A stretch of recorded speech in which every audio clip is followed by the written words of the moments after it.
Hey, I'm Dr. Pillay, and I want to talk to you about emotional pain. You know, I've done this for a lot of years, working with couples, trying to help them work through separations or divorce, individuals, if you will, at times. And I'm going to tell you my own personal experience is that the most awful thing to get through is the issues of having a deep feelings of remorse and regret for somebody that has left you. You know, emotional pain is the worst type of pain there is. You don't sleep, you don't eat. It takes all the energy out of your life. Vacations, holidays, Christmas, they're just laborious because it's hard to be happy when your heart is broken as you are deeply caught in the grieving process of just missing someone that you held dear to you. If you will, working through emotional pain is simplified to some extent if we begin to back up and take a look at what's happening. Understand, many couples, many individuals I've worked with, they've been left. They've had no choice. They did everything they could and their partner left them.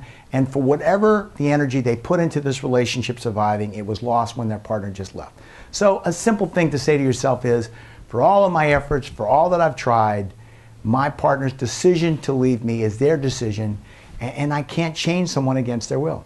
Number two, please, stand back and realize that if for all your efforts it's not working, and that person has still decided to break it off, that would you rather have this person leave you 10 years from now, 15 years from now, when you're 10 years older, you're 15 years older, you have less potential for growth, or would you rather deal with it now? If I've got to deal with this breakup, if I've got to deal with what's going to happen, then I put it in the Lord's hands and I say to the Lord, you know, get me through this today so that tomorrow you can guide me to the right relationship, okay?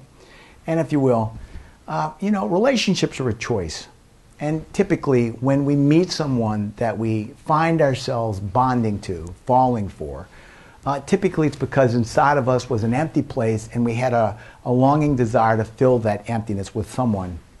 And yet, too often, I've run into people that they're so excited and they're so, if you will, advantageous to jump into a relationship.